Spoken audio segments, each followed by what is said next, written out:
प्रधानमंत्री नरेंद्र मोदी द्वारा हाल ही के दिनों में युवाओं विशेषकर जेन जी से संवाद की नई पहल के बाद अब राष्ट्रीय स्वयंसेवक संघ यानी आरएसएस के सर संघ चालक डॉक्टर मोहन भागवत भी युवा पीढ़ी से सीधे जुड़ने जा रहे हैं। 6 अगस्त को मुंबई स्थित नीता मुकेश अंबानी कल्चरल सेंटर यानी NMACC में आयोजित होने वाली India's international movement to United Nations की वार्षिक चैंपियनशिप कॉन्फ्रेंस के उद्घाटन सत्र में भागवत जेन जी और जेन अल्फा के छात्रों को संबोधित करेंगे। ये कार्यक्रम ऐसे समय में आयोजित हो रहा है जब देश में युवाओं से जुड़े मुद्दे, विशेष रूप से शिक्षा व्यवस्था और प्रतियोगी परीक्षाओं की पारदर्शिता राष्ट्रीय बहस के केंद्र में है। इस कारण मोहन भागवत का यह संवाद राजनीतिक और सामाजिक दृष्टि से महत्वपूर्ण माना जा रहा है। हाल ही के महीनों में देश भर में युवाओं की सक्रियता और उनके मुद्दों को लेकर बढ़ती आवाज ने सरकार और विभिन्न सामाजिक संगठनों का ध्यान अपनी ओर आकर्षित किया है। कॉकरोच जनता पार्टी की अगुवाई में आयोजित देश के पहले कथित जेन जी प्रोटेस्ट ने भी इस चर्चा को नई दिशा दी। इस आंदोलन में छात्रों और युवाओं ने शिक्षा व्यवस्था, रोजगार, प्रतियोगी परीक्षाओं से जुड़े मुद्दों को लेकर अपनी नाराजगी जाहिर की।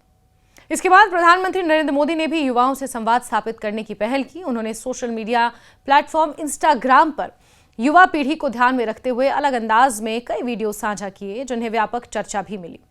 इन वीडियोस के माध्यम से प्रधानमंत्री ने युवाओं से जुड़ने और उनकी भाषा और रुचियों के अनुरूप संवाद स्थापित करने का प्रयास किया।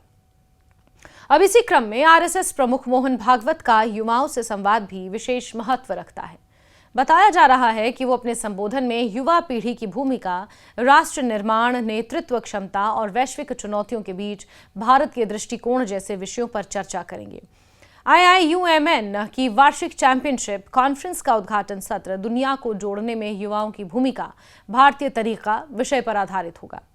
इस कार्यक्रम में देश के विभिन्न हिस्सों से आए छात्र स्थानीय, राष्ट्रीय और अंतर्राष्ट्रीय मुद्दों पर विचार विमर्श करेंगे और वैश्विक चुनौतियों के समाधान में युवाओं की भागीदारी पर चर्चा करेंगे। मोहन भागवत का ये संवाद ऐसे समय में आयोजित हो रहा है जब राष्ट्रीय पात्रता सह प्रवेश परीक्षा यानी कि नीट के प्रश्न पत्र लीक मामले को लेकर देश भर में छात्रों का विरोध प्रदर्शन देखने को मिला। इस मुद्दे पर जंतर मंतर सहित कई स्थानों पर छात्रों ने धरना, अनशन, भूख हड़ताल भी की। प्रदर्शनकारियों ने तत्कालीन केंद्रीय शिक्षा मंत्री धर्मेंद्र प्रधान के इस्तीफे की मांग भी उठाई और उनको इस्तीफा देना भी पड़ा। उस दौरान डॉक्टर मोहन भागवत ने सबसे पहले सरकार को छात्रों के साथ संवाद स्थापित करने की सलाह दी थी। मोहन भागवत का मानना था कि ऐसे संवेदनशील मामलों का समाधान बातचीत और विश्वास के माध्यम से निकाला जाना चाहिए। बाद में 25 जुलाई को धर्मेंद्र प्रधान ने केंद्रीय शिक्षा मंत्री के पद से इस्तीफा दे दिया था। इस घटनाक्रम के बाद युवाओं के बीच मोहन भागवत का संवाद और भी अधिक महत्वपूर्ण माना जा रहा है। कार्यक्रम का आयोजन IIUMN द्वारा किया जा रहा है, जो छात्रों को राष्ट्रीय और अंतर्राष्ट्रीय विषयों पर विचार रखने और नेतृत्व क्षमता विकसित करने का मंच उपलब्ध कराता है। सम्मेलन में विभिन्न स्कूलों और कॉलेजों के छात्र हिस्सा लेंगे और वैश्विक कूटनीति, नीति निर्माण, सामाजिक चुनौतियों और भारत की भूमिका जैसे विषयों पर चर्चा करेंगे।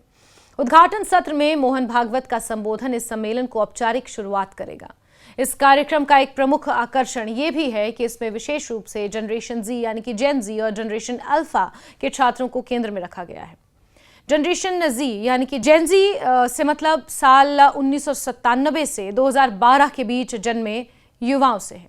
ये पीढ़ी डिजिटल तकनीक, सोशल मीडिया और आधुनिक संचार माध्यमों के साथ बड़ी हुई है और सामाजिक राजनीतिक मुद्दों पर अपनी सक्रिय भागीदारी के लिए जानी जाती है।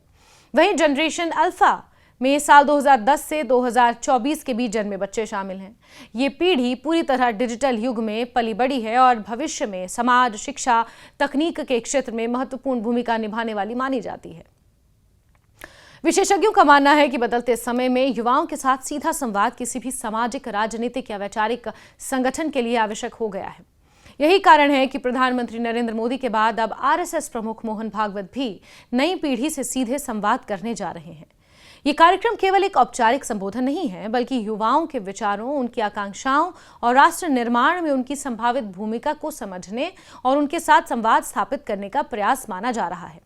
आने वाले समय में ये देखा जाएगा कि संवाद का युवा वर्ग पर कितना प्रभाव पड़ता है और इससे समाज और शिक्षा से जुड़े मुद्दों पर किस प्रकार की नई चर्चा को बल मिलता है।